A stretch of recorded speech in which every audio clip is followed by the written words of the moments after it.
Did Kyle say when he was going to show up? No, he didn't give me any strong indications there, but we are live now, so just Okie doke. yeah, don't worry about it. We'll play it by ear, see how it goes.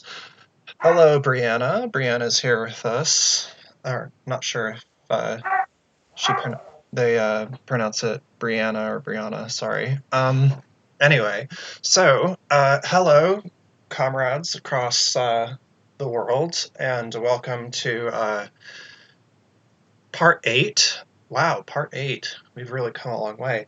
Part 8 of our ongoing discussion of the German Revolution by Pierre Broué. Last time we left off, we were talking all about the events of the March Action, which was an insurrection that was led by the KPD, the KAPD, and the various other factions. And short summary, it did not go well. It was total shit show, blew up in their face, and alienated the mass of working people. And as we'll see in our summaries today, the response to it, the reflections from it, were not the cleverest thing either. They basically, the leadership of the party ends up kind of doubling down on their mistake. And yeah, so we'll get into that as we go along here. But so welcome to everyone, and we're going to be joined today, hopefully, by once again by my good friend Professor Axel Fair-Schulz, who's an associate professor of history at State University of New York in Potsdam. So hopefully he'll be in touch shortly. Our friend and comrade Izzy of the channel Izzy Does Everything won't be able to join us for the next few sessions because she's got other things that are tying her up. So, but she'll be back. Don't worry. She'll be part of our conversations in the future. So right now it's just me and my comrade Simba here, and Kyle's gonna be late, but he'll be with us hopefully. Um, so just real quick, we're gonna do introductions, and then we're gonna get right into our summaries. For those of you who are just joining us now for the first time, how we usually break these study sessions up is we do the first hour or so, depending on how long our reading section was. We read them we're reading this book 4 chapters at a time. And some of the chapters are very short, others are quite long. So depending on kind of the needs that presents, we spend somewhere between 40 to 70 minutes on summaries, and then we spend the remaining time just having kind of a free-form discussion, talking about things like, this is a very dense book that we're reading, so we talk about things that maybe confused us. Of course, we include feedback from our audience.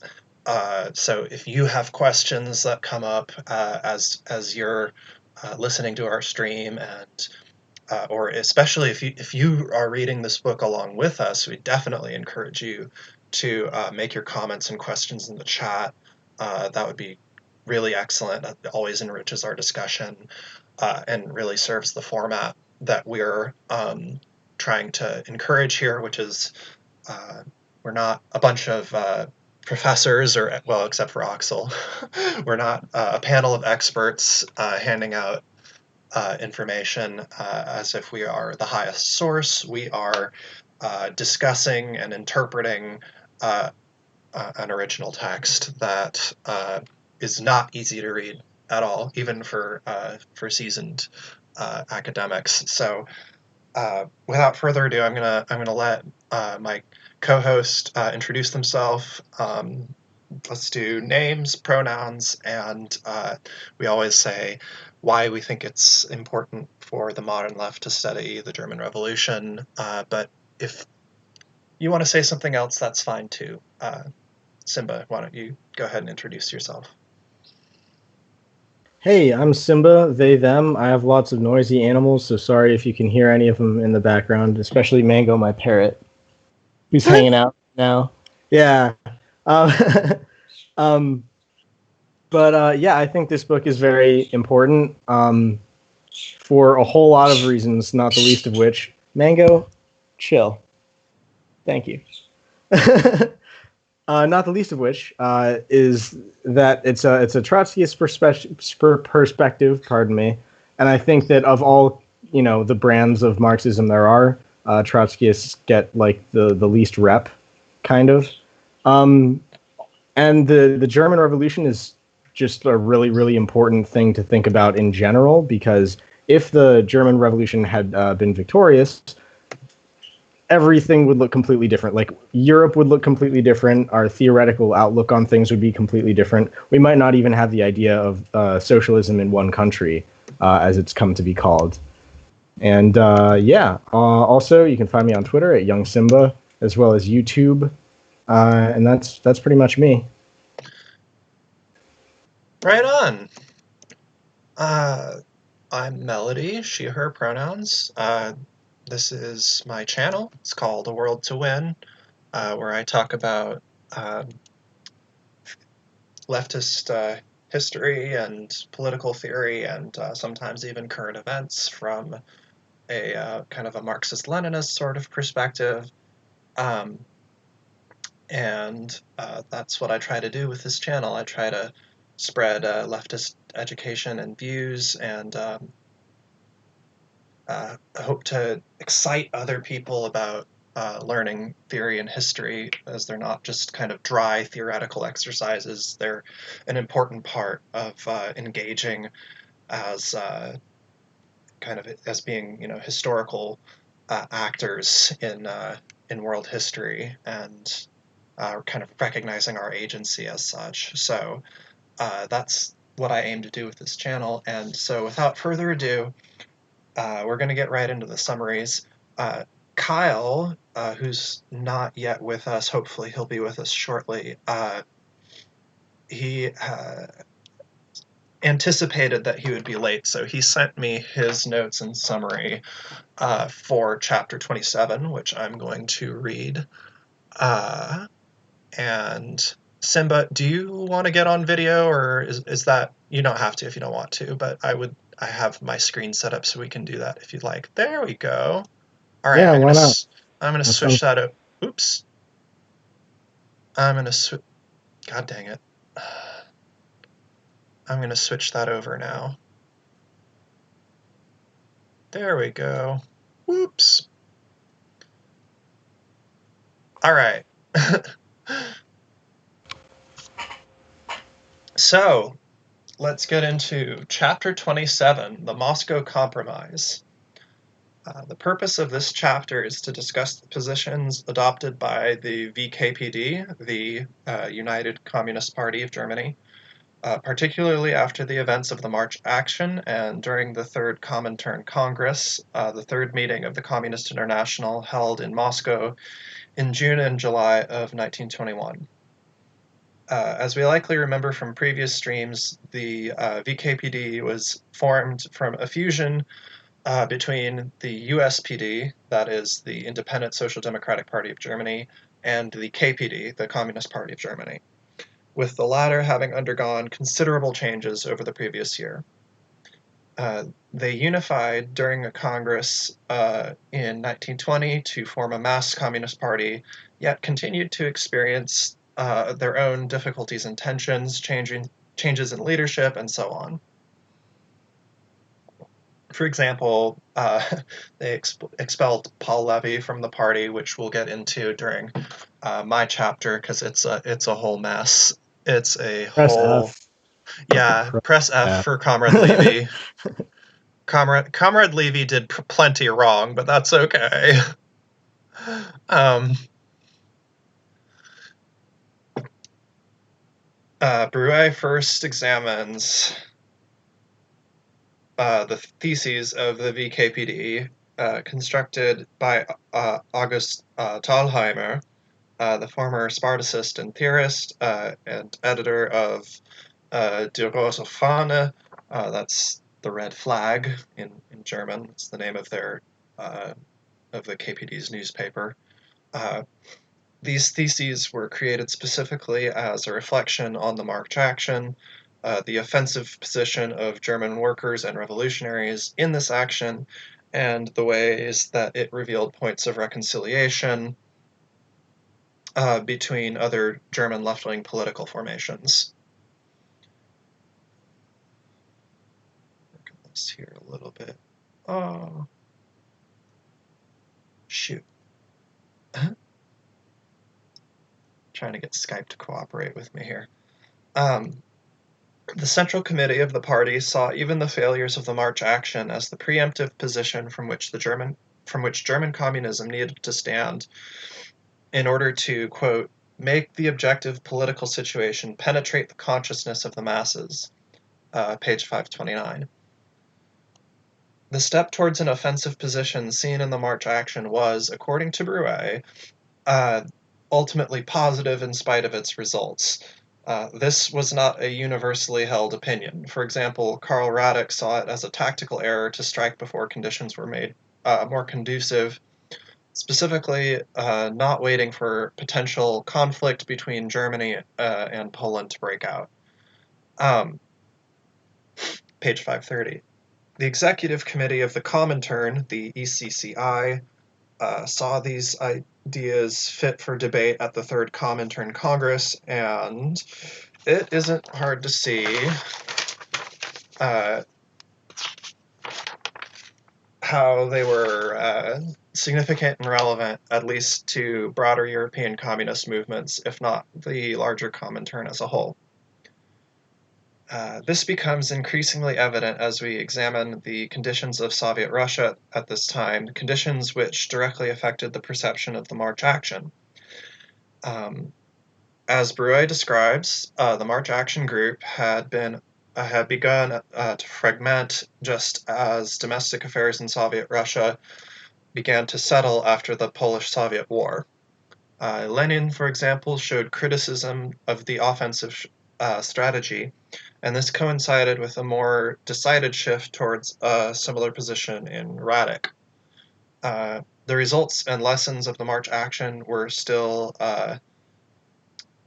kind of TBD in some ways, but so their positions were kind of a little bit more hesitant. But the Comintern was moving toward a more complex position regarding tactics, be them offensive or defensive, of the March action. This discussion is important to the final two sections of the chapter. The first focuses on the procedures of the Third Congress and focuses on the aims of Lenin and Trotsky. To not openly condemn the March action, recognizing how it progressed a currently struggling movement while still pushing against the offensive theory therein. The aforementioned theory of the offensive was a point of conflict between Karl Zetkin and Karl Radek. Defenders of the March action came into conflict with Lenin in particular, and according to Broué, quote, the Third Comintern Congress appealed to all communist parties to turn towards the masses, to win the masses to communism, in order to ensure, in the more or less near future, at the next crisis, the possibility of victory of the revolution and the construction of the dictatorship of the proletariat. The chapter closes by beginning with the special resolution.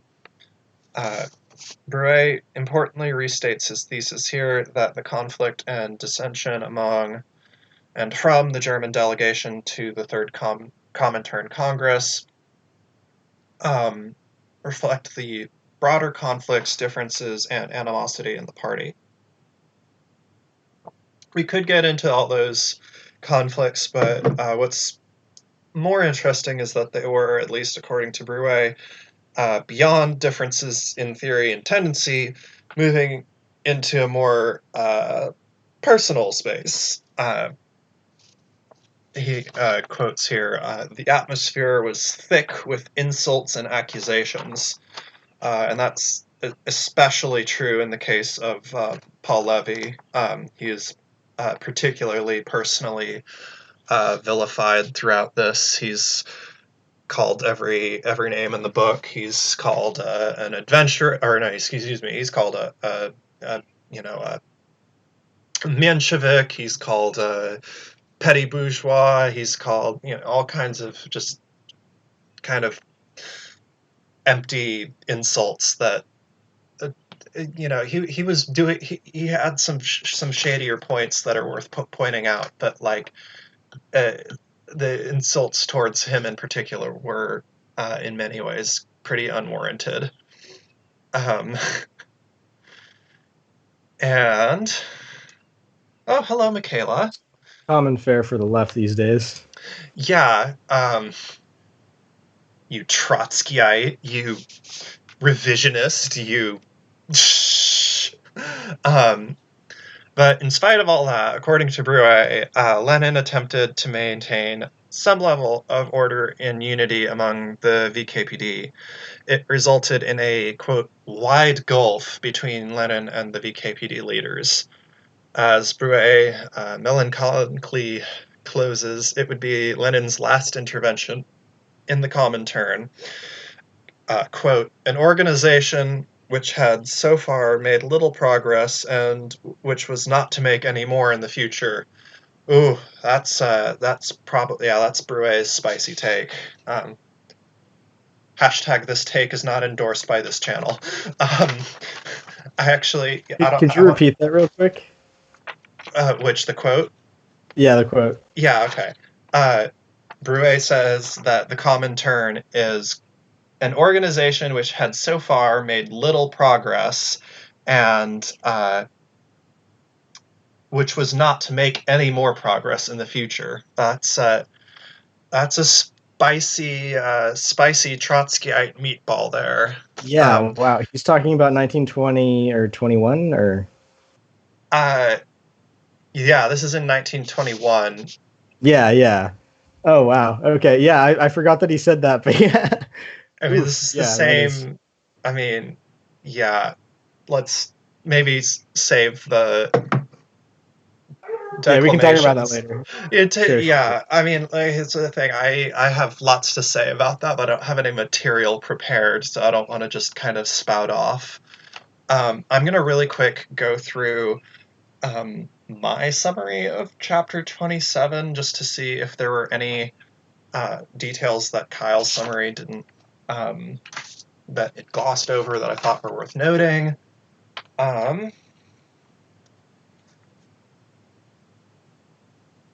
Yeah, so what's really indicative of the sort of political character of the leadership of the KPD is that despite kind of all the contraindications that the March action was like not good, they basically doubled down, and more or less their attitude can be summarized as being, we didn't go far enough, that's why we failed. And they basically say, their assessment, which is very ends up being very wrong, which is that well, it was good that we did this because even if we were defeated, because basically kept the proletarian coals hot, but what they were completely wrong about that. It was Simba.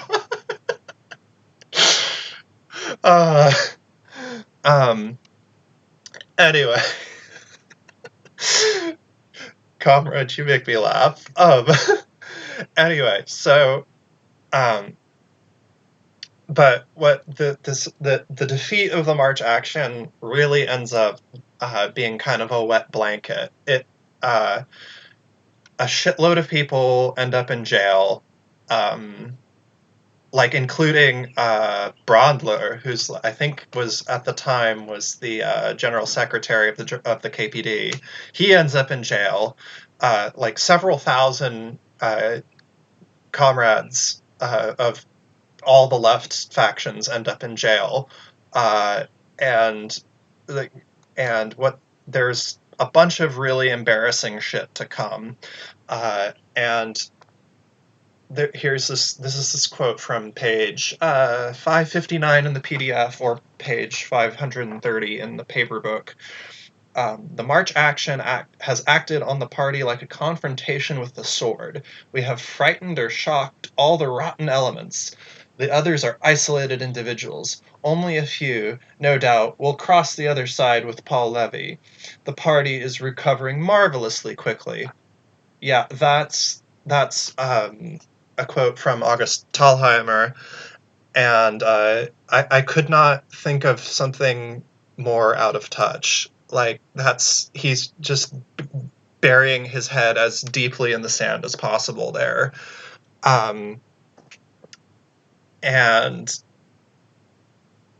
this is not made easier by the fact that the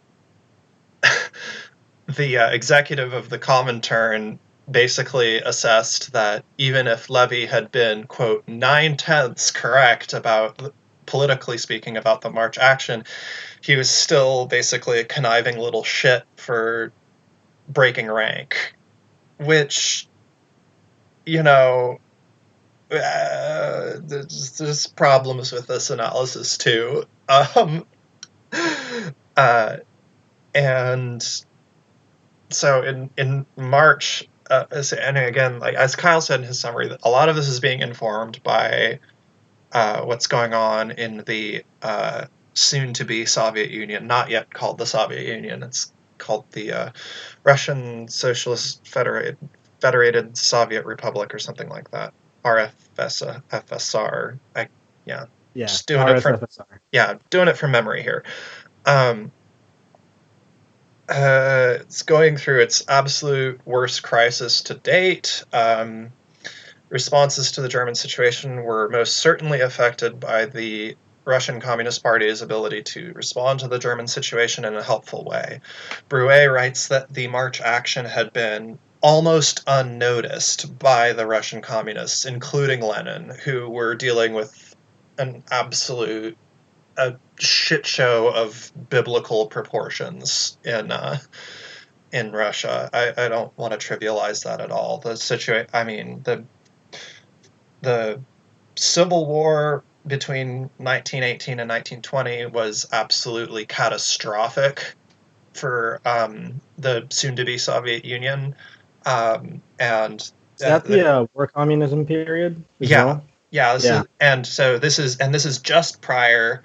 So March is just prior to the Third Comintern Congress, by which point I believe the Soviets had adopted the New Economic Policy, or NEP, which was seen by some as kind of a step backwards, and there's all kinds of declamations there, which we'll get into in probably later discussions, but that requires a whole unpacking unto itself, and I have a bunch of stuff from Lenin that it's worth reading there, but I digress. Also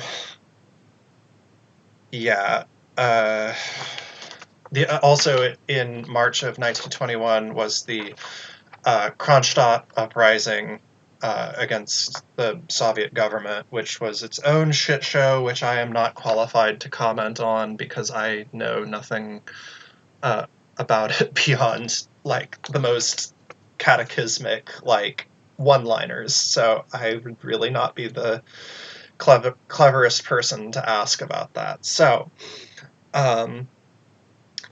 here is again kind of I'm trying to emphasize how disastrous this kind of attitude of doubling down by the KPD was. So this is a quote from, I think, from Radek? No, excuse me, this is from Brondler. No, actually, it's not clear. Sorry, my notes are all screwed up. Anyway, so it's just kind of continuing this absolutely ludicrous assessment Quote, "If the party wishes to fill its historic mission, it must remain faithful to the theory of the revolutionary offensive, which was the basis of the March action, and it must advance resolutely along this road." So basically, after the end of World War I, there was this revolutionary wave taking over all over Europe, and especially like after the Russian Revolution in October/November of 1917, there's an absolute, Europe is just in flames. There's revolutions or near revolutions kind of almost everywhere. And there's kind of a feverish triumphalism that takes over the movement. And it's not totally unwarranted. There's very good reason to believe that, in the wake of World War I, that the proletariat could, conceivably seize power. The bourgeoisie was greatly weakened, but there were some, critical errors that were made by certain parts of the movement, and there were some things that were, in some ways kind of out of anyone's control. But long story short, the revolutionary wave essentially is starting to ebb by 1920, arguably even earlier than that. But suffice it to say that this theory of the offensive is kind of past its pull date by then. And it's, trying to stick with this old perspective of the so-called the revolutionary offensive, this idea that, we need to strike while the iron's hot, the bourgeoisie is weak, and we have the opportunity to seize power. At this point, that policy is kind of, like I said, it's long past it's past its pull date, and so it's leading to this very kind of out of step assessment on the part of the KPD and other leftist elements in Europe. So Brandler, who was the general secretary, who was in jail, writes a pamphlet about it called "The Impending Catastrophe and How to Combat It." He urges the adoption of concrete slogans to mobilize the non-communist workers, such as reorganizing industry under trade union control, nationalization of the banks, and so on. And I have this. Brandler is in prison and thinking to himself. I'm doing a little projection here, but Brandler is probably thinking to himself, "Gee, maybe we made a mistake." And I have this note, which is that Lenin really, really does not like the Hungarian Bela Kun. He blames him for Bela Kun is an asshole. What? Bela Kun is an asshole. He's right. 100%. If my memory serves, he against orders killed prisoners of war. Yeah. And Lenin actually initially demanded that he be shot for that. Right. Yeah. And he also, when he flew out to Germany, he was the guy who said, "Hey, let's just like kidnap workers and blame it on like the other guys or whatever." Yeah. To instigate. Yeah. Yeah. So this is another thing that's a total like calamitous shit show about the March action, which is that this is again indicative of the so-called like ultra leftism that was prevalent in the party leadership, which was that they wanted to do all kinds of really goofy shit, and by goofy I mean like just absolutely foolhardy stuff, like kidnapping, faking attacks, doing like false flag attacks against their own people, Yeah, And this is what we call the SpongeBob tendency in yeah, leftism. let's do a communism.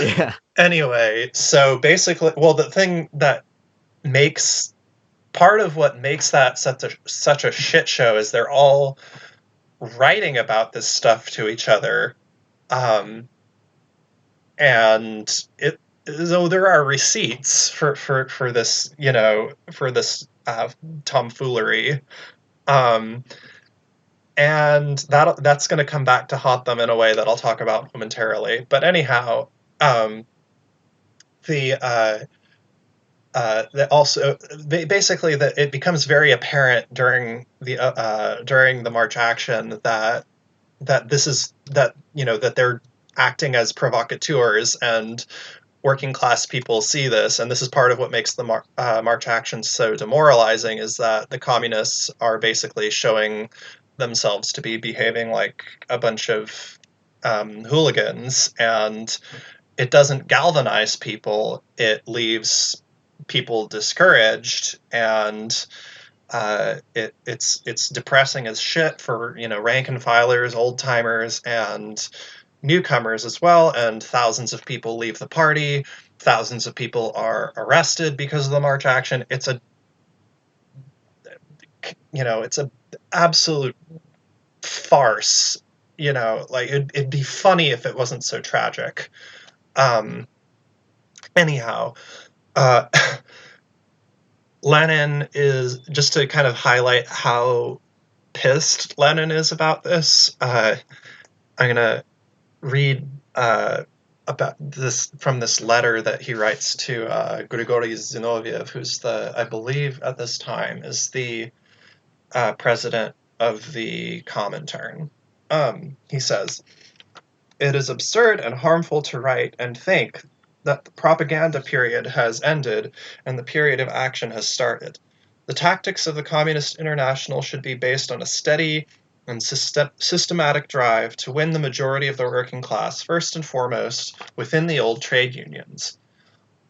All those who have failed to grasp the necessity of the open letter tactic should be expelled from the Communist International within a month after its third Congress." Oops. Sorry. "I clearly see my mistake in voting for the admission of the KAPD. It will have to be rectified as quickly and as fully as possible." So Lenin essentially, at this point, assesses that the theory of the offensive is dead in the water, and it ought to be, quote, buried for good. And that's on page 565 in the PDF, or page 536 in the paper book. I'm going to look through the rest of my notes here to just make sure I'm not retreading too many things from Kyle's summary.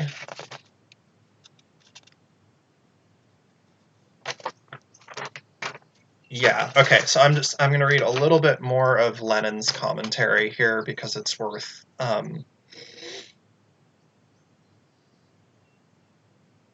kind of reiterating and really hammering that Lenin thinks that this is all a bunch of childish baloney. So Lenin, being the absolute catty person that he is, he rakes these German comrades over the coals, and he asks them what he thinks exactly the workers learned from all that repression and unemployment that they suffered after the March action. And he lays out his criticism thus. He says, quote, "The provocation was clear as day. And instead of mobilizing the masses of workers for defensive aims in order to repel the attacks of the bourgeoisie, and in that way to prove that you have right on your side, you invented your theory of the offensive, an absurd theory which offers to the police and every reactionary the chance to depict you as the ones who took the initiative in aggression, against which they could pose as the ones defending the people." And this is Lenin at his absolute saltiest here. He says, "It is not a theory, it is an illusion. It is romanticism, sheer romanticism." He's kind of views their approach, that this so-called theory of the offensive, as just kind of like, I mean, I think Paul Levy will put it as kind of a semi-anarchist ideas, but Lenin's pretty clear that he thinks it's blown up in their faces and should be abandoned as soon as possible. Moving right along.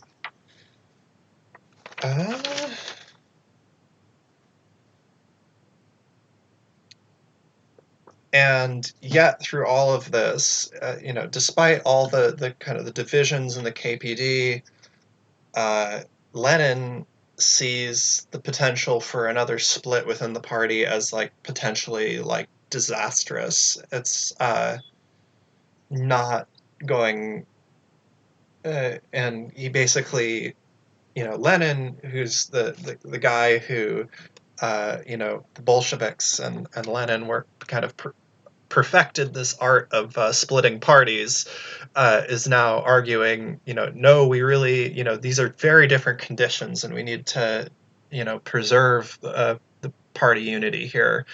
But it proves, as we'll see, it proves to be incredibly unsustainable.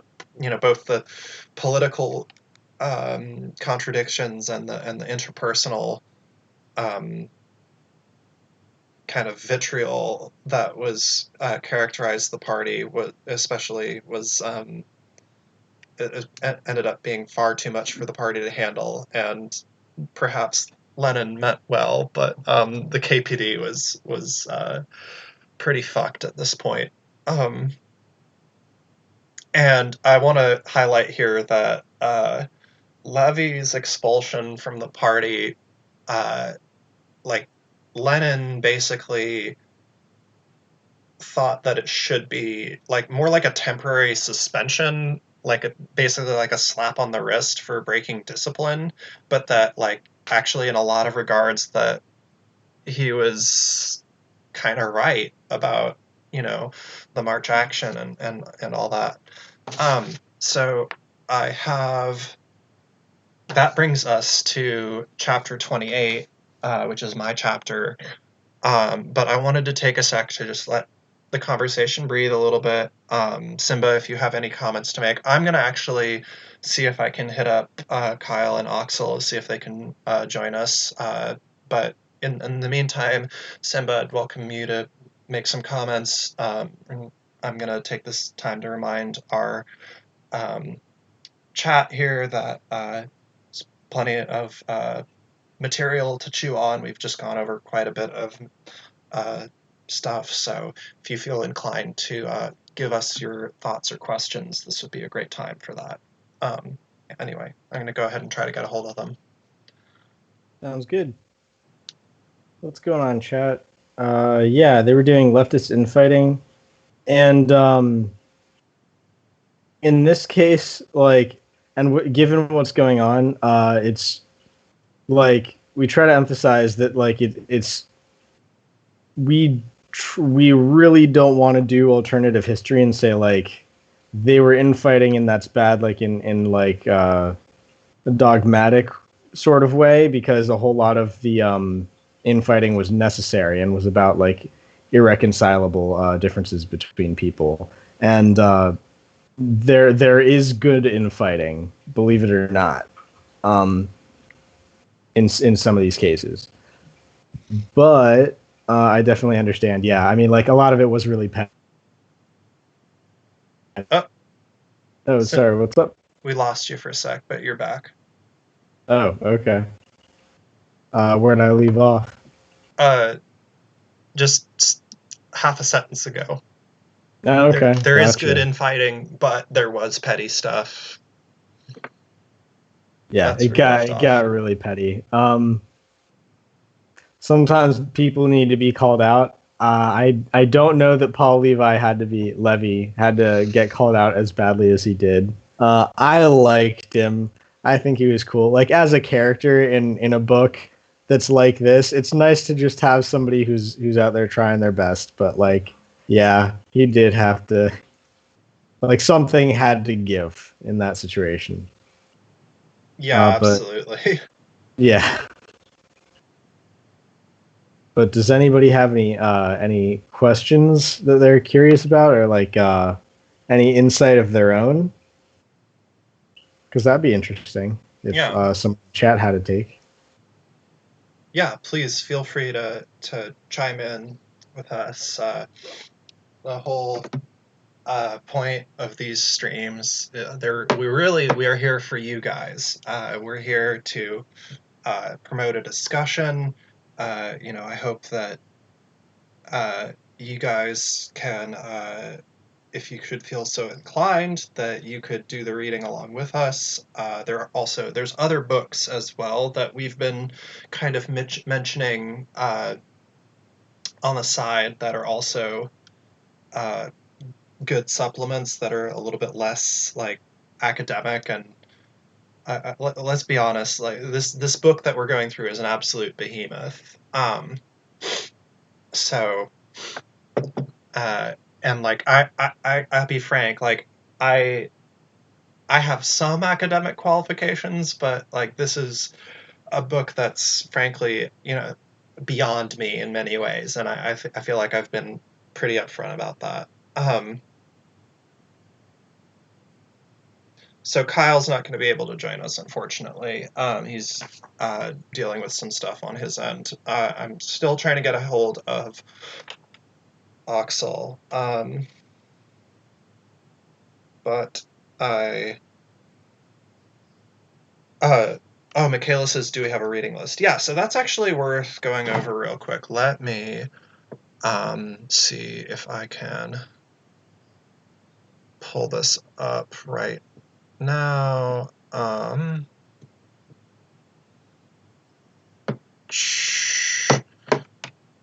How about, let's see.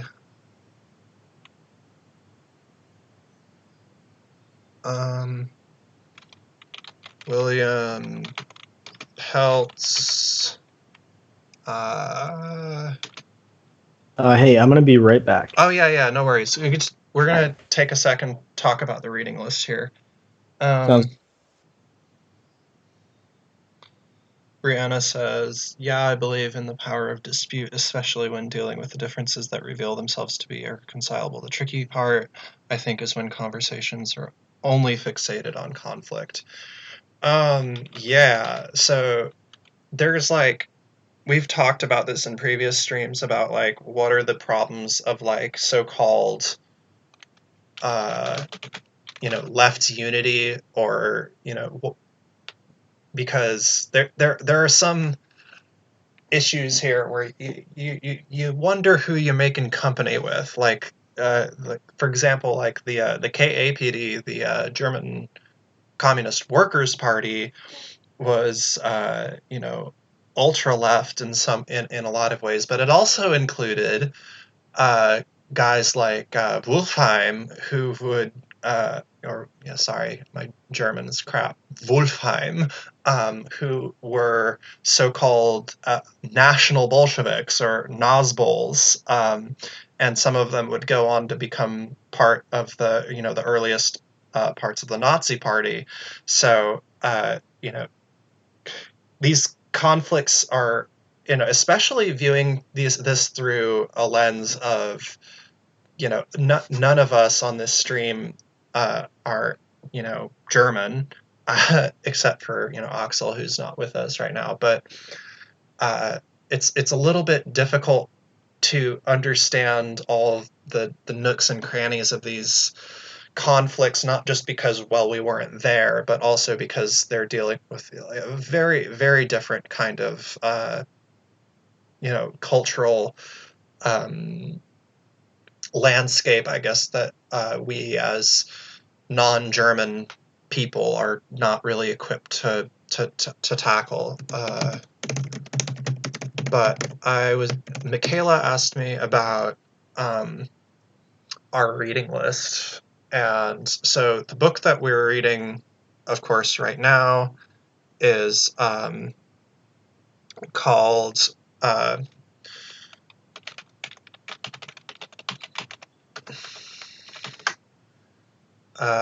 German Revolution, 1918 to 1923, by Pierre Broué, which I am pulling up right now,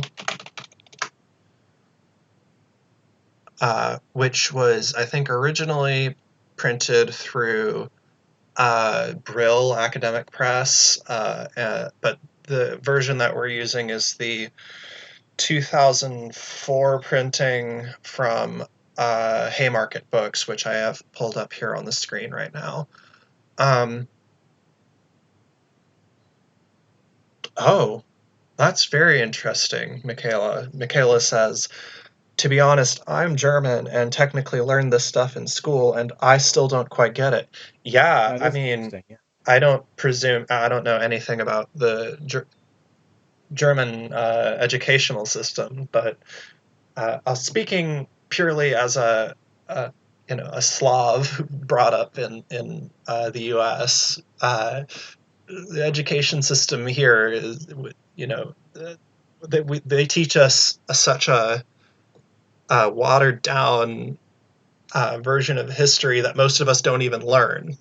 Like the shitty reductive history that we're taught is frequently not even like so little importance is placed on history as a discipline in our education Right. system.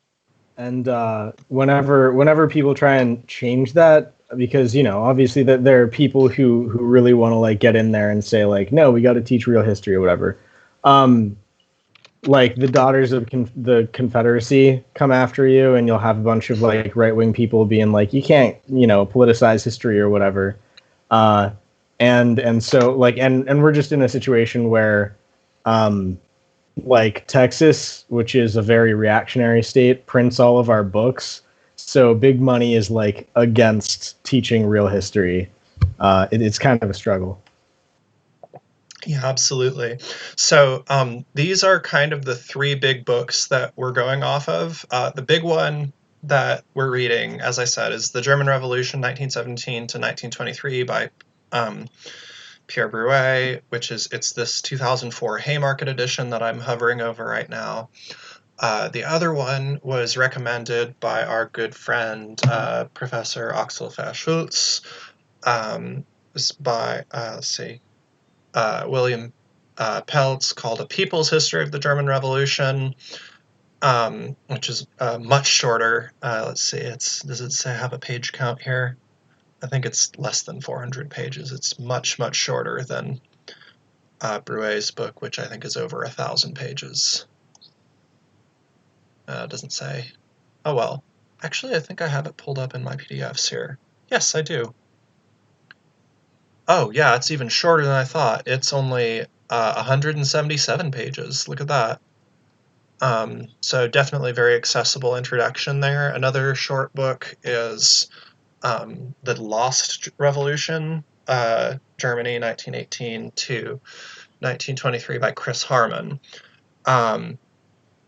I'm going to preface all of these with the fact that I believe all three of these authors are some flavor of Trotskyite, and I don't know. I think that's not to say that their scholarship is bad. It's just that like that you know should should inform us a bit about the kind of the biases that they've got going on. Yeah, I mean, So if you're gonna get in the pool, you got to know how deep the water is. It's yeah, just a thing.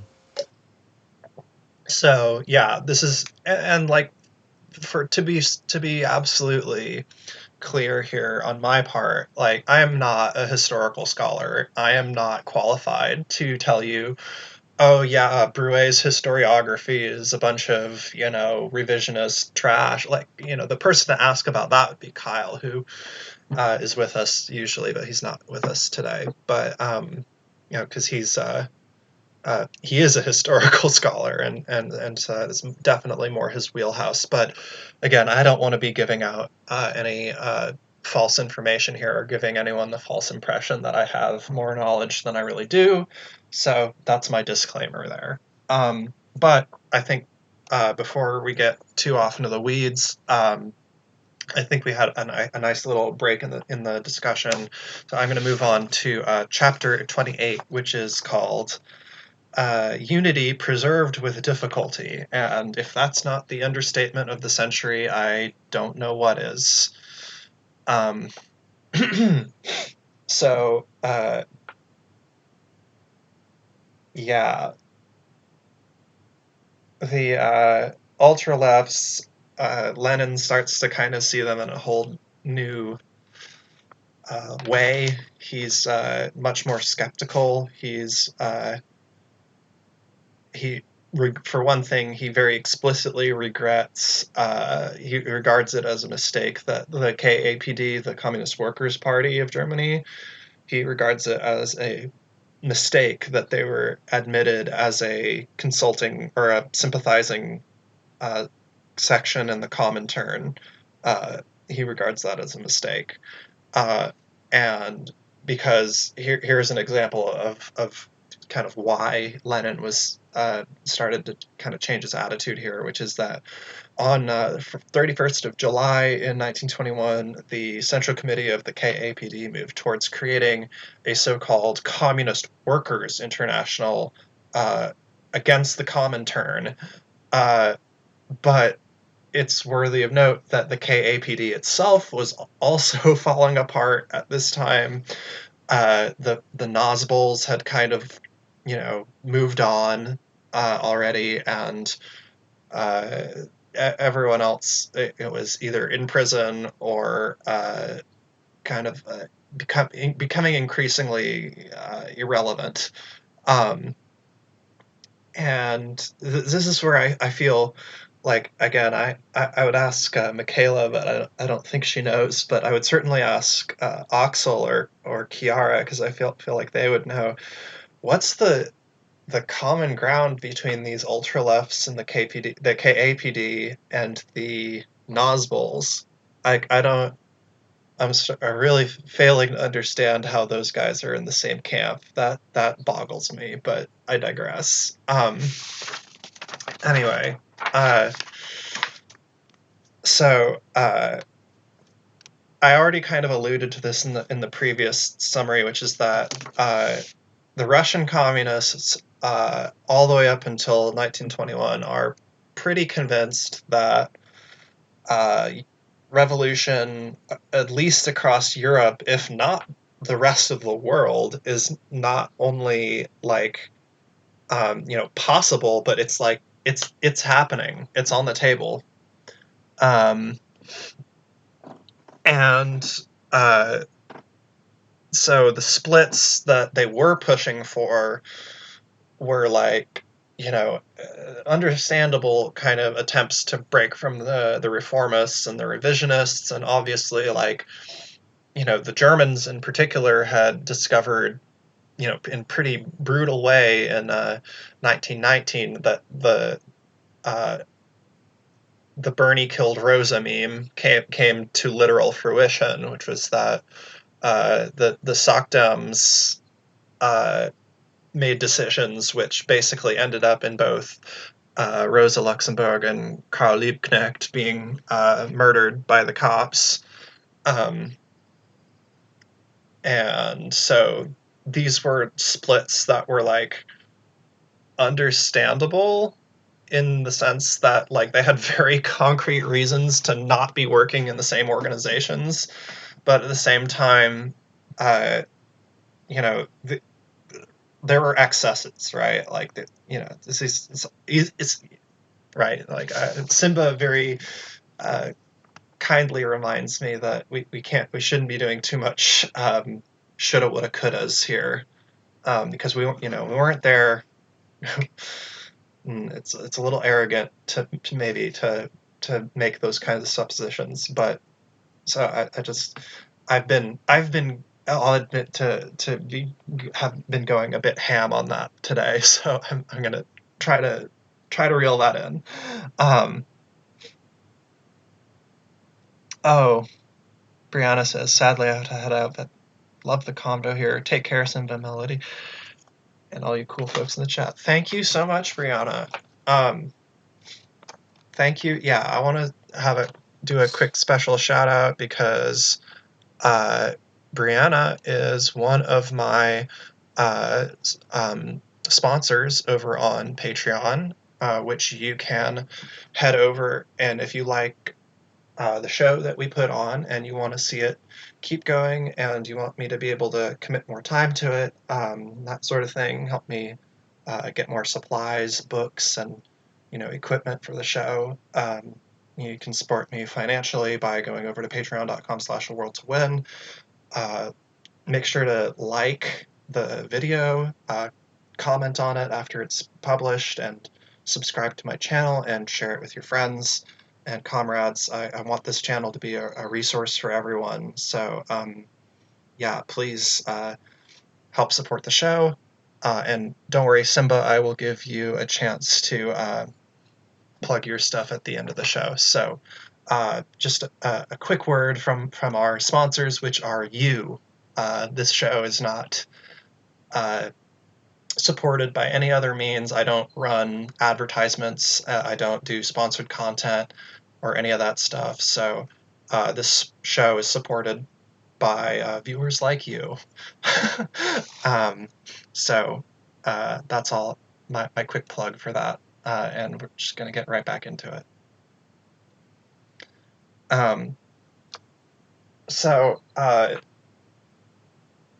As I said earlier, the March action, despite being trumpeted as triumphant by its supporters, actually left many activists demoralized and isolated.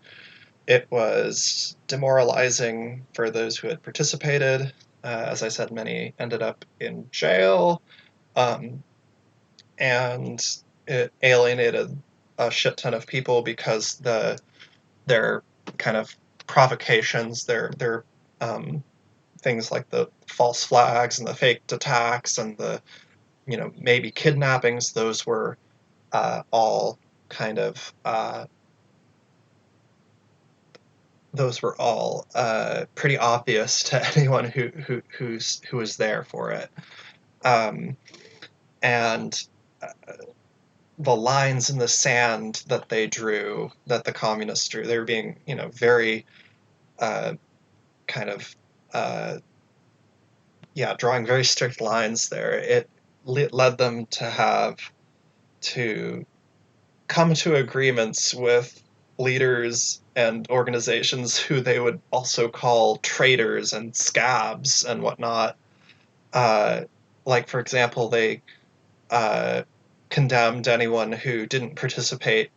They condemned, like, proletarians who didn't participate in the March action as, like, scabs, basically, if you'll recall that from our previous reading. So squaring this awkward situation was the aim of the so-called United Front policy, which was basically can be summarized as marching separately but striking together in order to demonstrate to the masses that the reformist organizations were treacherous and that they were going to feed them to the wolves eventually. So that way that they could kind of have their cake and eat it too, in terms of, doing united actions with proletarians, but not having to make any unsavory alliances by their measures. So,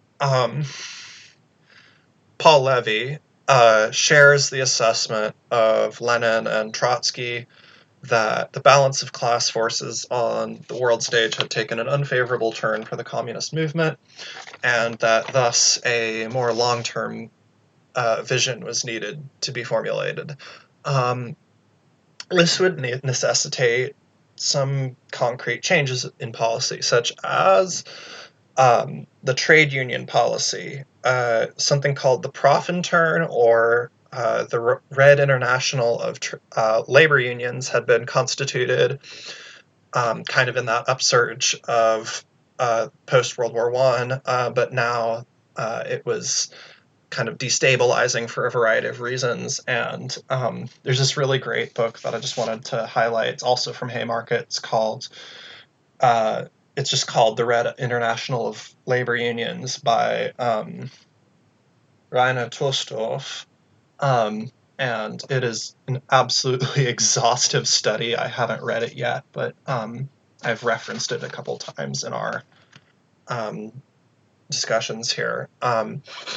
So yeah, the whole aim of the foundation of the Red International of Labor Unions was to create kind of an international body that would serve to kind of provide a centralized voice for explicitly revolutionary labor union movement across the world that would, provide a definitive break from the kind of the international organizations of the previous generation, which were reformist largely in their orientation. Second was their attitude towards social democracy, which, despite the SPD's, obvious treachery, was still, widely speaking, a trusted institution among the mass of working class people. And thirdly, as I kind of alluded to just a moment ago, kind of being obligated by circumstance to work in unison with proletarians divided among many other organizations. Um, So Levy insisted that the German situation was profoundly different from that that the Russian communists found themselves in, and so a very different attitude, different approach was required. And I'm going to highlight this real quick. 589. Let's see. Do I have it?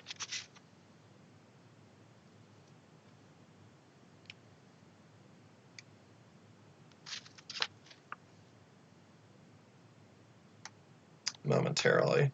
Bear with me here, folks. I have a big long quote from Paul Levy that I wanted to highlight.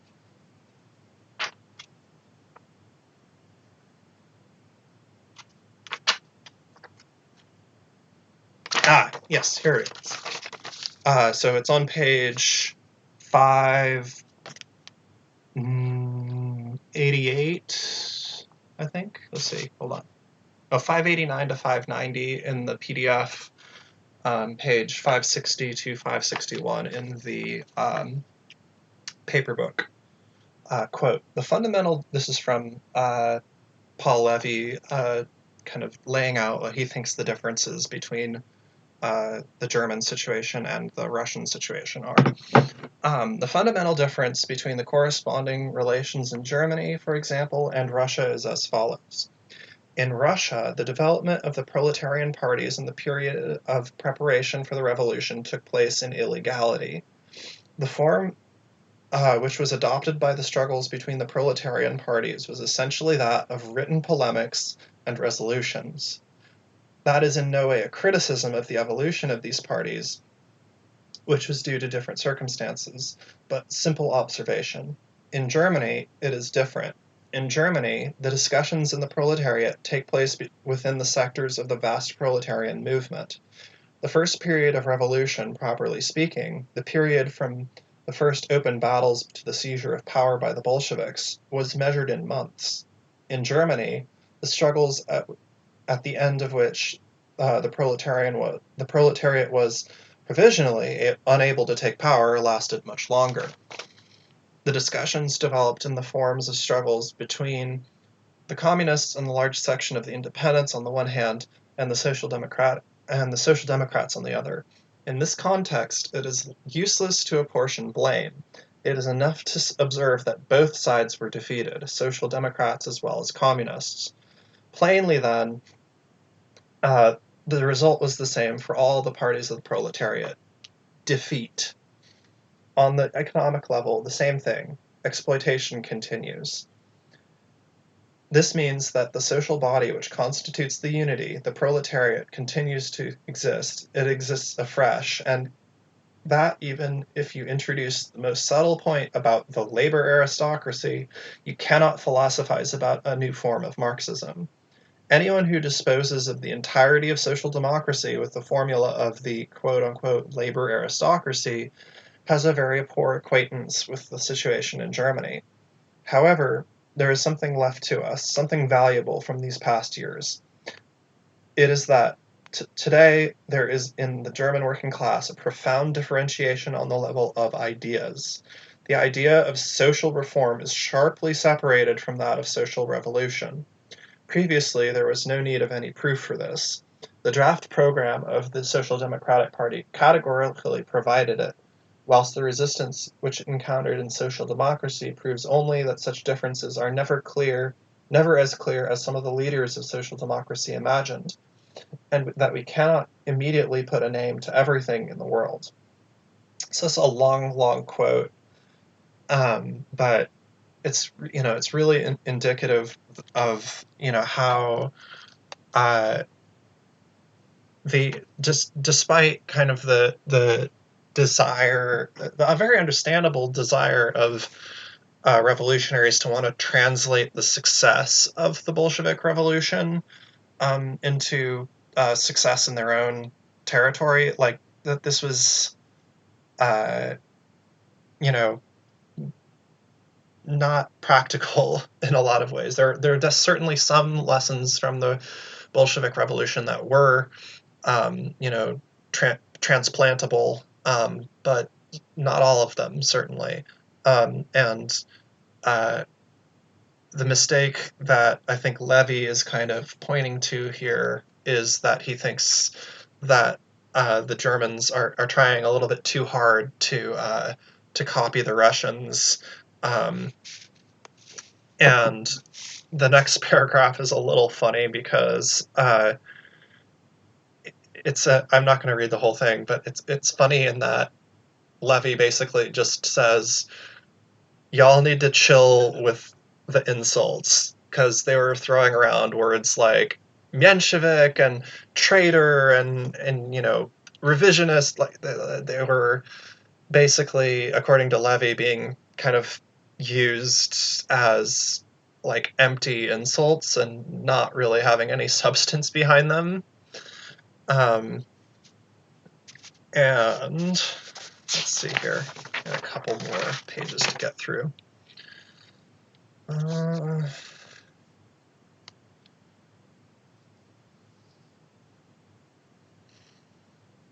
Okay, yeah. So here's we're gonna get to some real catastrophic stuff here in a second. So big event happens on August 26th, 1921. Right-wing terrorists kill the Catholic KPD deputy Matthias Erzberger.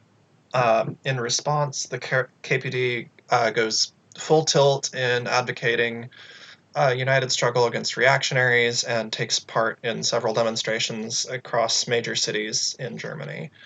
And then on the 25th of November, the Social Democratic newspaper Vorwärts publishes.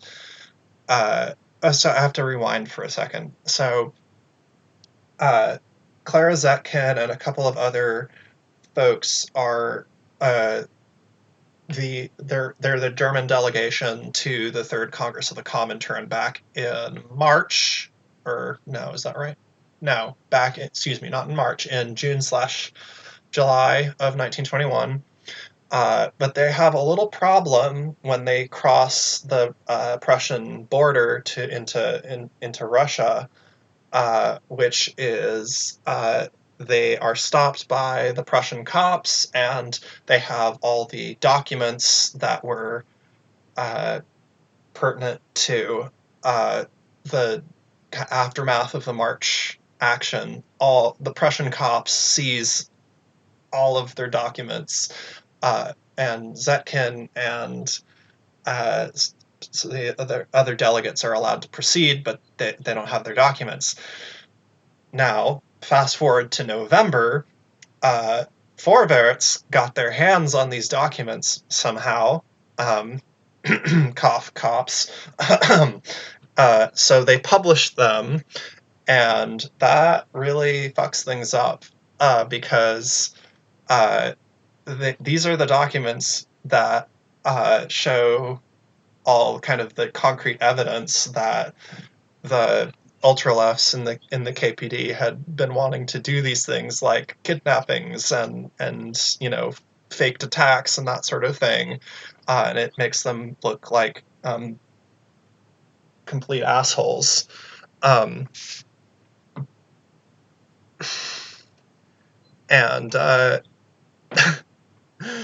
it also what excuse me just a moment. These letters also kind of validate Paul Levy's most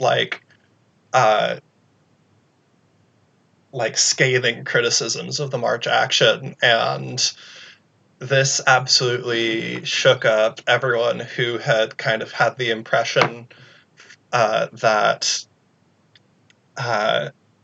Levy was like a slanderer, because the ultralefts in the KPD, called him all kinds of names. They called him petty bourgeois. They called him a reformist, a Menshevik, a blah blah blah. They threw the whole book at him, and he's declaimed as a traitor, and his followers were all declaimed as traitors, and so on and so on and so on. But these letters that were published by Vorwärts pretty much vindicate his assessment. And the other problem that causes is that this pretty much precipitates this whole period where the party it just absolutely wrecks their ability to cohere at this point, and the only thing that's really holding them together is Lenin kind of over and over, saying, okay, you guys, you really can't afford to split. You've had like everybody. Wait, so the KPD had formed out of basically two splits already. Like the USPD had split off from the SPD, and then the KPD had split from them. Lenin basically says, okay, everybody gets two, you're done. You can't keep doing this. And let me see, I'm trying to find. There's a lot more to get through in this chapter, but I'm starting to think that this might be that we're getting a little bit too far in here, and that maybe discussion would be better served by just kind of leaving it at that. Oh, sorry, Simba, please. Michaela asked, what kind of publication is the Vorwärts? Vorwärts is the social democratic newspaper. So it's the SPD's main organ, and it's basically Jacobin. Basically Jacobin if Jacobin had a private army. Yeah. Yeah, Jacobin if like half of their staff were like actually like worked for Raytheon or some shit. I don't know. Yeah, oh my god. Let's not go there. Yeah, let's I mean, I'll go there, but I think it would really derail the discussion. Yeah, it really there isn't a contemporary equivalent to it today, but it's like if you had the most mildly left-wing like sympathetic people and they were all like Hillary Clintons basically. Yeah, like but called themselves socialist. It'd be kind of, I don't know, like my impression of them is that it'd be like basically like if the New York Times like tepidly endorsed Bernie Sanders. Like, yeah, again, right, not to draw any like we'd be careful with our historical analogies here, but if the New York Times tepidly endorsed Bernie Sanders and like went after Gloria La Riva, who's the candidate for PSL. Yeah. Yeah. So, sorry, we're getting way off track, but that's all right. But Simba, you are doing chapter 30, are you not? Yeah, that's correct. Yeah. So, I'm gonna check on something real quick here, which is just to doop. To look at chapter 29 because Axel said he was going to summarize it, and we don't have him with us, so might have to just skip it for now, which is okay. Yeah, it's a short chapter anyway, but yeah, okay. United Front, blah blah blah blah blah. Just looking at the PDF real quick. Yeah, I think we can kind of skip over it without losing too much for the moment, and we can kind of maybe come back to it later if we feel like we really missed a bunch of stuff. So we're going to move on then to chapter 30 here, which Simba is going to summarize, called the Rapallo Turn. So Simba, if you're ready for that, I will hand things over to you. Sure, yeah. This chapter just kind of deals with the aftermath of World War I and kind of the question of in what way should revolutionary governments engage with bourgeois ones. So after the conference of the three internationals, the Rapallo Treaty was signed, and that's the first realignment treaty after World War I. There's also the Brest-Litovsk Treaty. Litovsk. Yeah, that one. glad you've got a Slav around, huh? Yeah, exactly. He also calls out Carr again. Well, he doesn't call out Carr again. He actually agrees with Carr here, and says that Lenin referred to Germany outside of the context of the World Revolution in December 1920, which is kind of a big deal because Germany is supposed to be like the center of the World Revolution. People are kind of like putting their bets in for Germany after Russia does it. But yeah, in 1920 in December, Lenin referred to Germany outside of that context. And he said that the survival of the Soviet Union relied on the exploitation of the contradictions between imperialist powers at that point.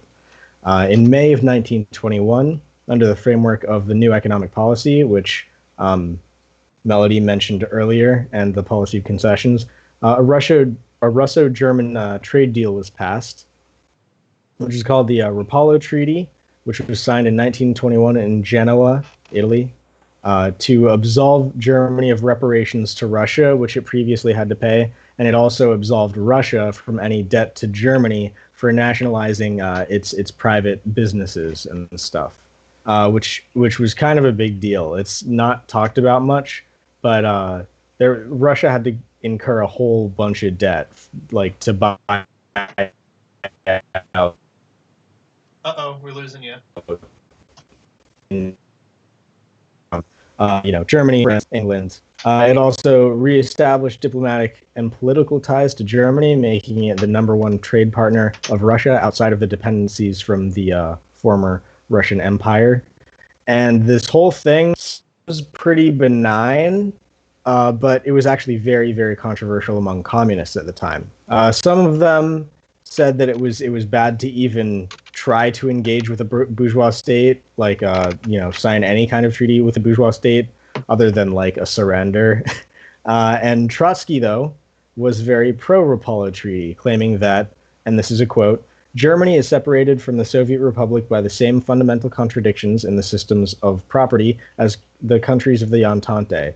This means that no one can speak of the Rapallo Treaty as any kind of offensive-defensive alliance to act as a counterweight to the pressure of other states. It is a matter of resorting to the most elementary interstate and economic relations." Russia is ready today to sign a treaty based on the principles of Rapallo with any other country. So he was kind of saying that, well, if our debt is absolved, that makes like our job of building the material base, like in Russia, like a whole lot more. And like obviously this being right after the brutal civil war and the famines therein, that was kind of a big deal. Germany was also given this treaty involved in economic expansion for the purposes of mitigating any future famines. In any case, the ECCI was also pro-Rapallo Treaty and went as far as to say that it would help Germany defeat its own bourgeoisie. Quote, in the sense, the fate of humanity in the next few years will be determined by the success of the German working class. The victory of the German proletariat over its bourgeoisie will help involve unprecedented changes in the social structure of the whole of Europe. When the German proletariat destroys its country, the influence of the Second International and 2.5 International, a new chapter will open in the history of mankind. So that was one position you could take, that I guess under the purview of the NEP, mitigating or getting rid of any debts and trading with capitalist countries could be a good thing for building up the material base, especially in a post-war situation where there is like a very active and organized communist movement in the bourgeois country that you're talking about. And some historians write that the treaty forced Russian communists to make their demands in an already weak position.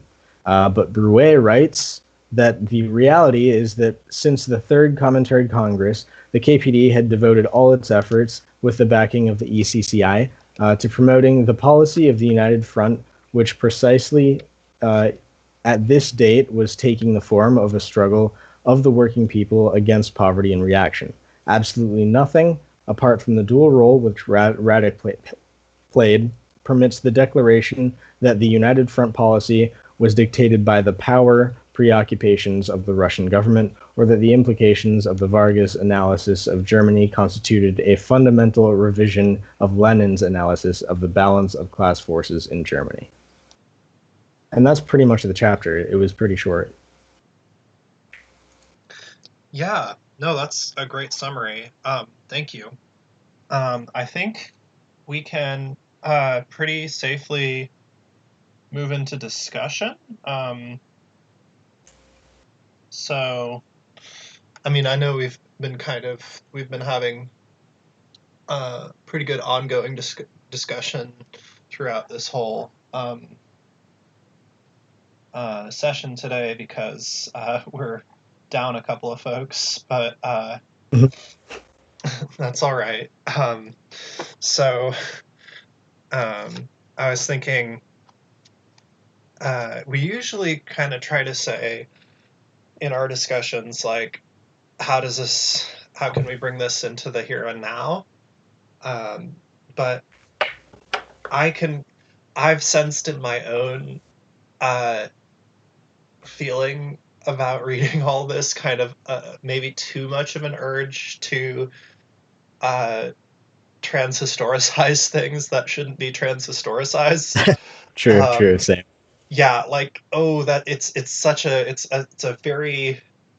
one of those things where it's like that big red juicy red mosquito bite on your arm that you just have to scratch, but you just Yeah.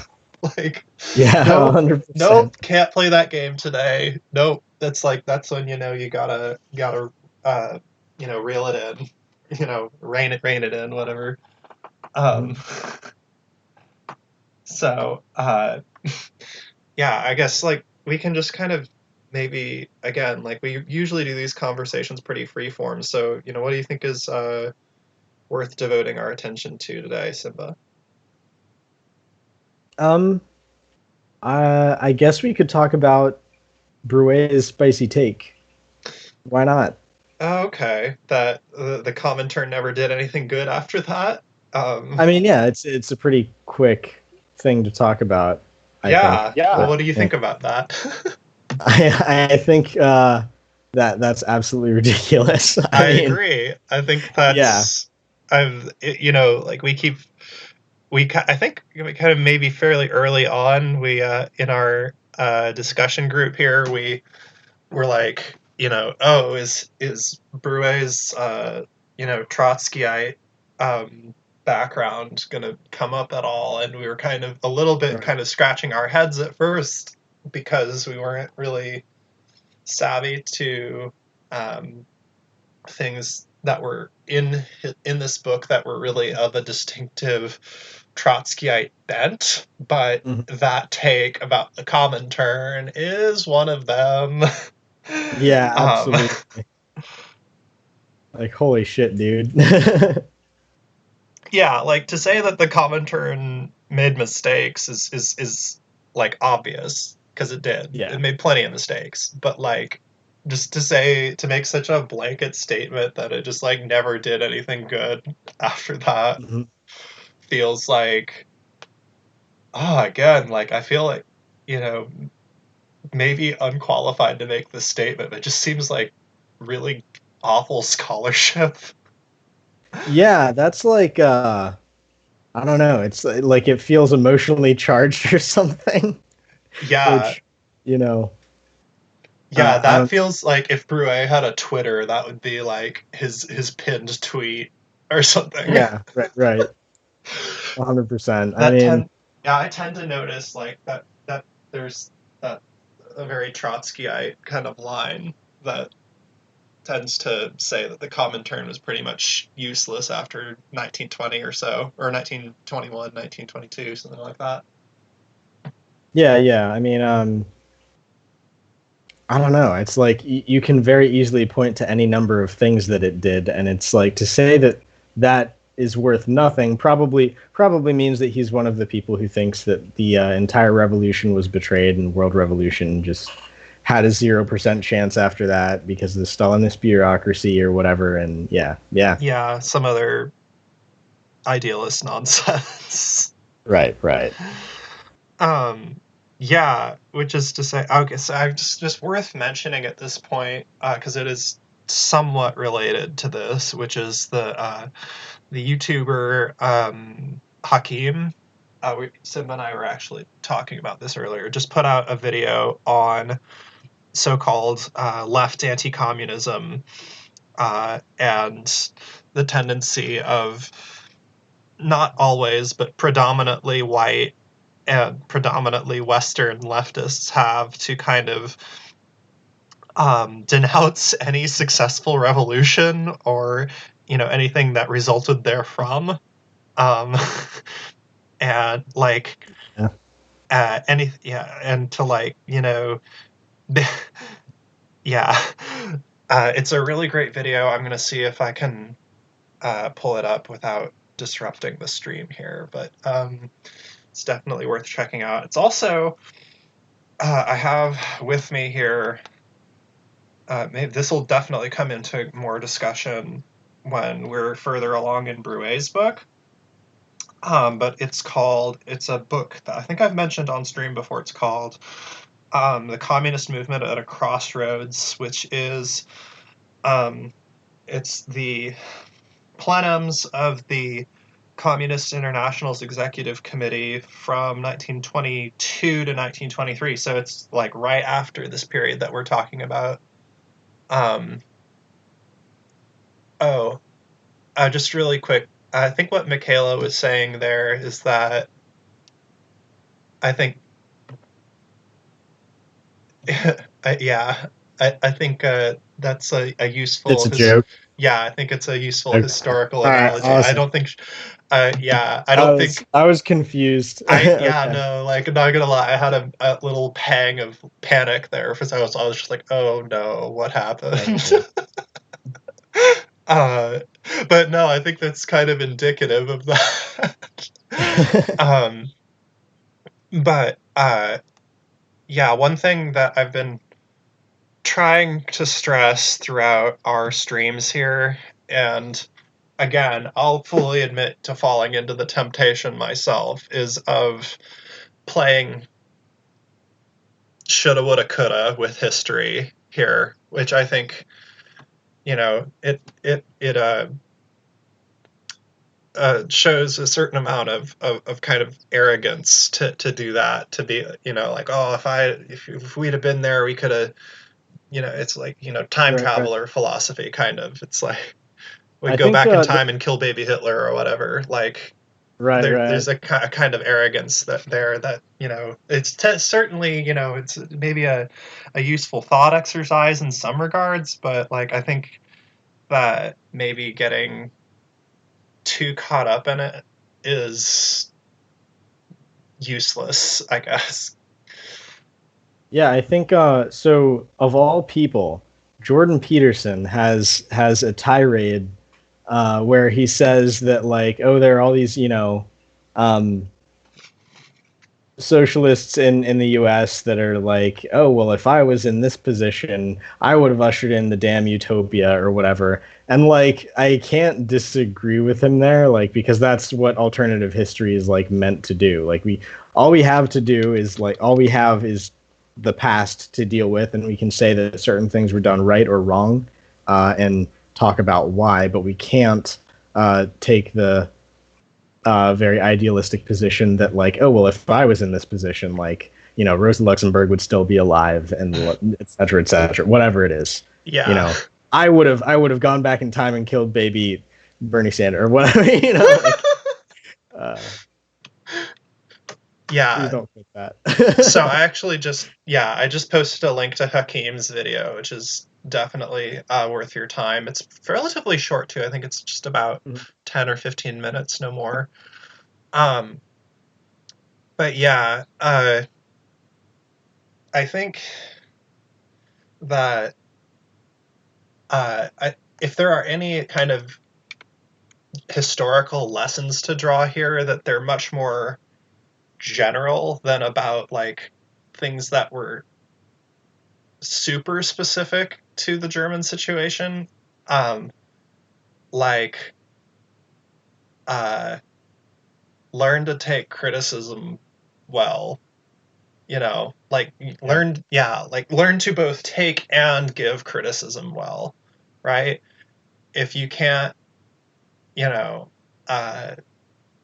stomach being criticized, then you're in the wrong movement, I think, because Yeah, you're 100%. gonna, we are going to make, we are making mistakes, and we are going to keep making mistakes, and to say, and to say that, we're always going to have the right line is, again, well, for one, it's arrogant as fuck, but it's also like, it's gonna lead you to a place where kind of you're forced to either give up or double down. I think if you're really persistent in kind of burying your head in the sand on, some one issue or another, it's going to come back to bite you. And I think another lesson that I'm kind of drawing from this is that conflict, and Brianna actually contributed this earlier before they left, which is that conflict is inevitable. How you handle it is not. So, like, yeah, like, there are going to be debates on the left. That's just how it is. We have different factions, we have different interests, and some of them are irreconcilable, and we have to square with that. Like, trying to appeal to this kind of nebulous sense of unity is, on some level, it's futile, I think, because unity has to mean something. Unity has to be built on concrete terms, right?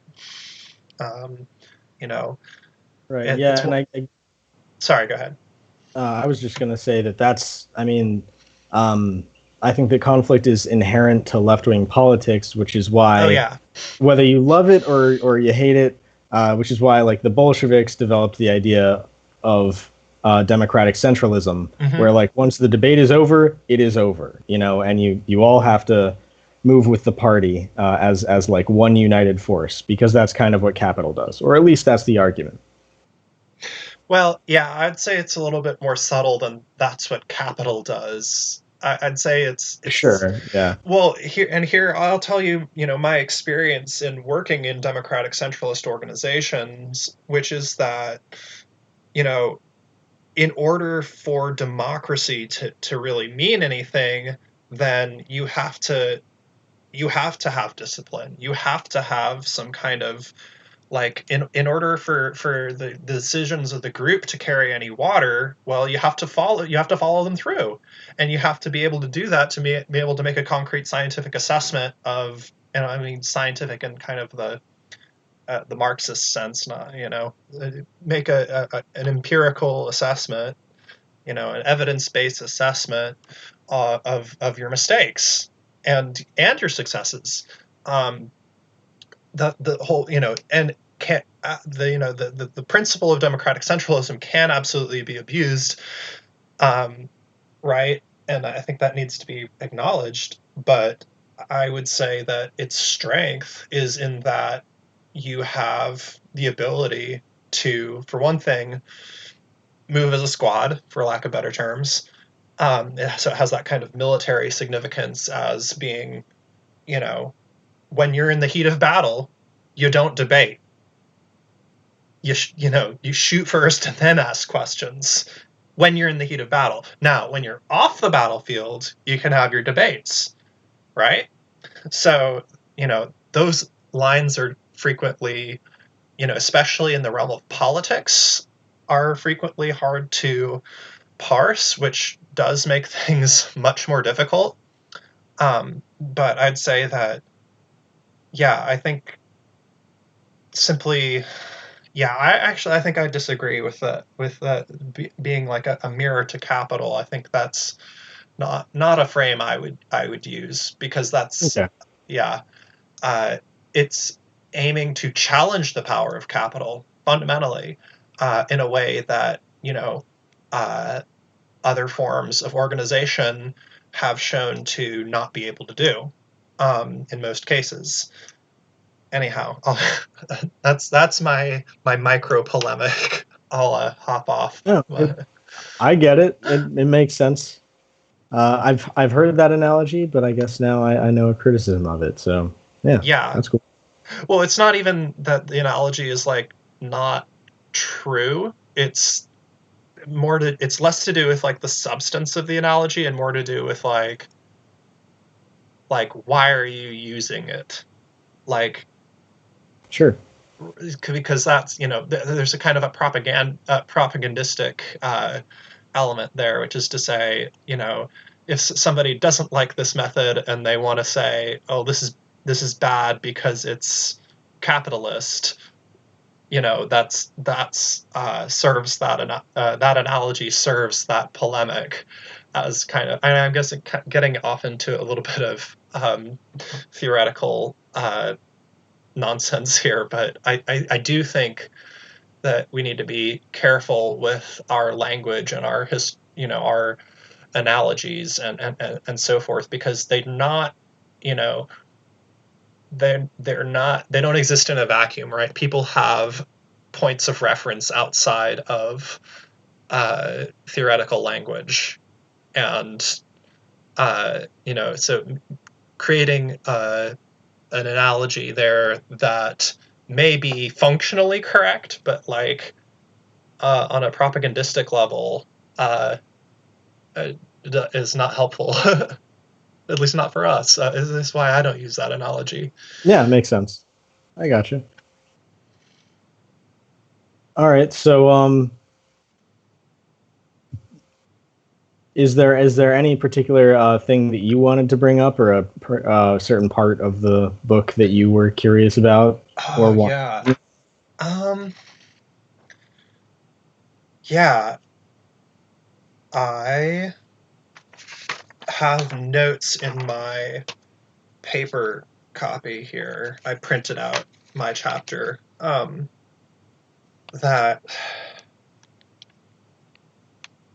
Yeah, no, there was something about freedom of criticism from Lenin's What Is to Be Done that I wanted to read because I thought it was really germane to kind of all the tensions within the German communist movement. And let's see, I have my copy of What Is to Be Done here. I'm going to see if I can find that real quick.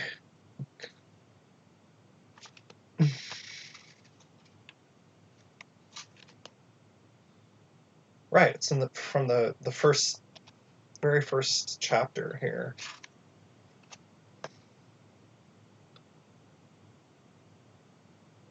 Right, I'm gonna go right from it. What does freedom of criticism mean? Freedom of criticism is undoubtedly the most fashionable slogan at the present time, and the one most frequently employed in the controversies between socialists and democrats in all countries. At first sight, nothing would appear to be more strange than the solemn appeals to freedom of criticism made by one of the parties to the dispute. Have voices been raised in the advanced parties against the constitutional law of the majority of European countries which guarantees freedom of science and scientific investigation? Something must be wrong here, will be the comment of the onlooker who has heard this fashionable slogan repeated at every turn, but has not yet penetrated the essence of the disagreement among the disputants.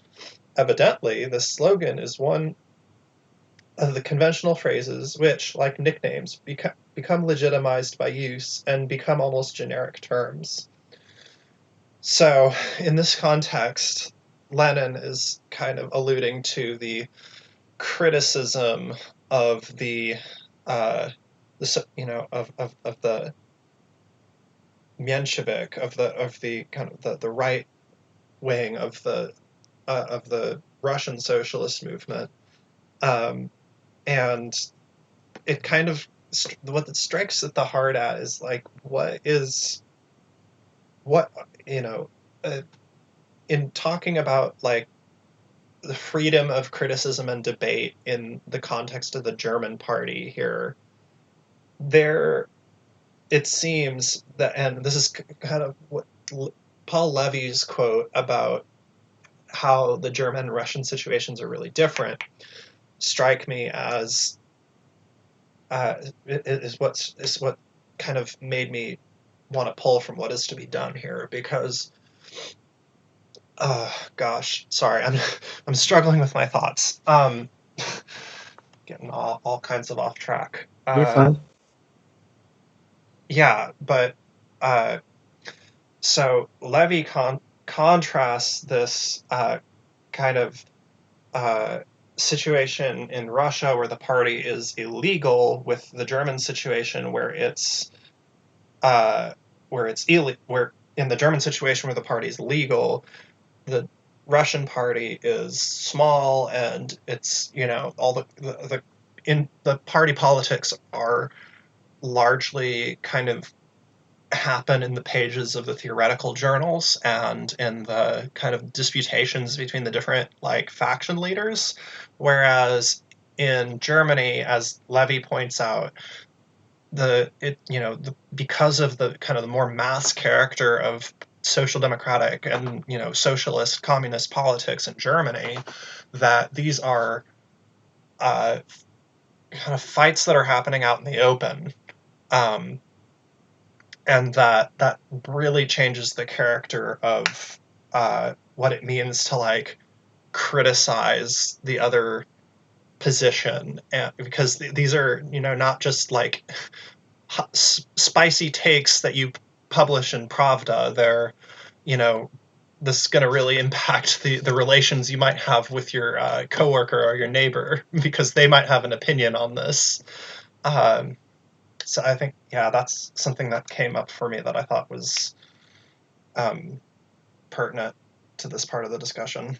And sorry, I had kind of a wild streak there in my brain, and I think I may have may have thought I had a point, but kind of maybe lost the thread. So I apologize if that got a little confusing. But It happens to the best of us. yeah, no, it's frequently that I start off and I think I have some kind of coherent point that I'm making, and then I start reading Lenin or I start reading some quote and I get all sucked up in it and stop thinking clearly. Anyway, so.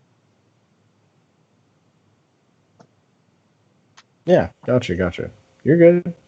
Um, did you want to keep on going with that, or and trying to I find your footing, or? Yeah, no, I think I kind of set my piece on that. And I'm also starting to look at a couple things like what we're at time wise here, because we're at like the 2 hour mark here, and I don't want to, because there's only two of us, and I think we've done our summaries already, and we've already had quite a bit of discussion. And I don't want to kind of stretch Sure. things too much further if it's not warranted. But yeah, if you have more that you'd like to get into, then I'm happy to keep the discussion going. But I'm personally, I think I've kind of exhausted my notes that I have on this reading. I have scattered throughout. I want to read more about this. I want to see more primary texts. Um, Gotcha. no, really, and I think running through this, and this is what I really want to learn more about, and that I want to encourage those folks who are tuning in to learn more about, is the importance of the Third Congress of the Comintern. Hmm. Simba and I discussed that before we got online here, and it was like this is such like a pivotal moment in the history of the socialist movement. Um, and so I'm going to see if I can find the link. So, yeah, there's this thing on Marxist.org, which is just kind of a compendium of information on the Comintern. Anyhow, so yeah, there. Especially what came up in chapter 28 was just over and over again references to debates that took place at the Third Congress. So I think that that's worth digging into more in future episodes. And yeah, that's what I have. I want to, maybe condense my thoughts here before I get off on another tangent. Okay. Are there any kind of like things that you thought were like maybe like good supplemental reading for this, or like things that made you think like, oh, I want to look this up or something like that? Yeah, I think every time that I hear about the Second International, like there's like a new thing that I want to learn more about, and yeah, I mean, like really, I'm not familiar with the earlier debates in the Second International and stuff, and like definitely not the late. I'm not familiar with like the late days of the Comintern, and the Third Comintern Congress like is referenced all over this whole thing. So that's probably like I'm on board with that. Also, Carl Raddick's life just seems to get more and more interesting. So Yeah, I haven't fully developed my opinion of Radek yet. mhm.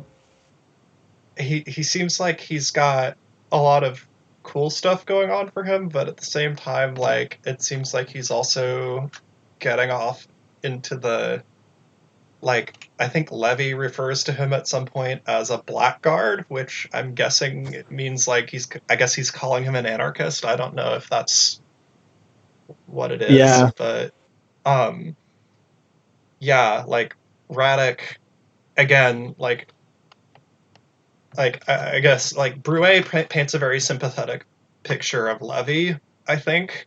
Hmm. So when Radek is so harsh on him, it's hard for me to kind of say, oh, well, wow, you guys are really being hard on my boy. I want, I want to learn more about Radek before I feel like I can really, you know, Yeah, I just have meant a to say that more, he was intriguing.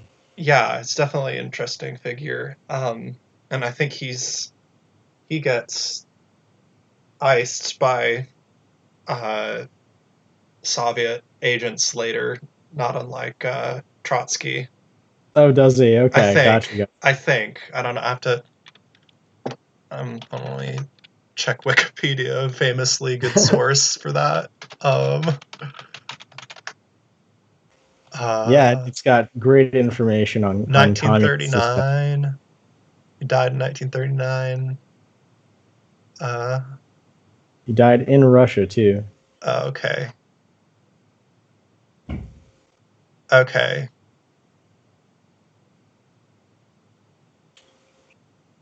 It He was says, reportedly killed in a labor camp in a fight with another inmate. Radek has been credited with originating a number of political jokes about Joseph Stalin. okay. All right. He What's was their source exonerated. there? Their source is Paretsky, 1969, University of Michigan Press. In spite of Radek's confession during his statement, he was bitterly critical of the government and was credited with inventing most of the anti-government jokes then circulating in Moscow. Oh, geez. Okay, well, that's a whole mess we'll have to unpack some other time. Yeah, right. He was exonerated by the Soviet government in '88, though. Yeah, right.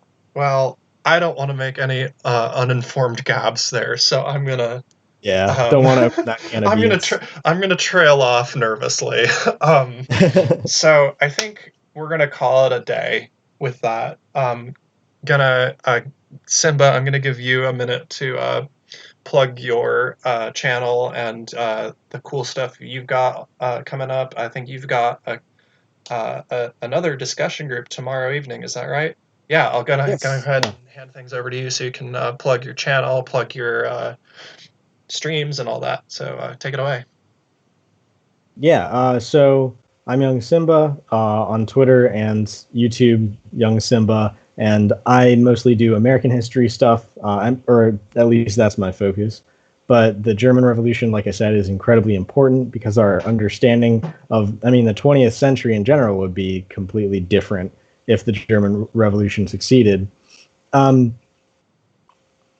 and Yeah, I do that kind of thing. And tomorrow at 5:30 Eastern, I'm gonna have a bunch of people on my channel to talk about Chapter 2 of Settlers. And Melody, you are more than welcome to join that. I'll talk to you a little bit after this, Oh, that's but at what time? that's at 5:30 Eastern. 5:30 Eastern.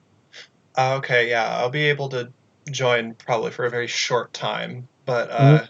because I've got plans later in the afternoon. But yeah, we'll definitely try to make that happen, and we can talk after stream's over here. Yeah, so with that, Cool. I'm just gonna make one more quick plug to please, if you can, come over to my Patreon and support the show directly. If you don't have money, I understand this coronavirus shit has got everyone on a tighter budget, so 100% understand if you can't give direct financial support, but does help keep the show going. You can welcome to support us in other ways by sharing this video, watching my other videos. I've got an ongoing series on the history of the Democratic Party with another episode coming up soon, hopefully. I've been promising that for months now and not delivering, but I promise it'll be out soon. Um,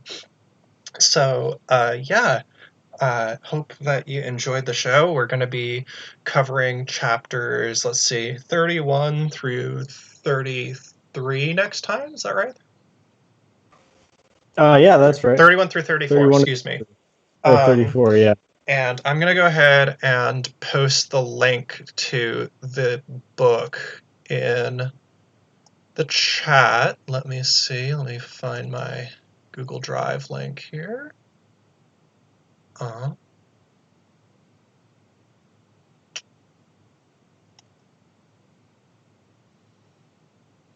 Actually, I think I have I think I have at least 2 of those books in here. So the first book I'm going to link is the book that we're reading through, The German Revolution by Pierre Broué. And then the next one I'm going to link is Chris Hartmann's The Lost Revolution, which is shorter and more accessible. Anyway, so you're welcome to share those links around. Just don't get me in trouble with the copyright cops. So,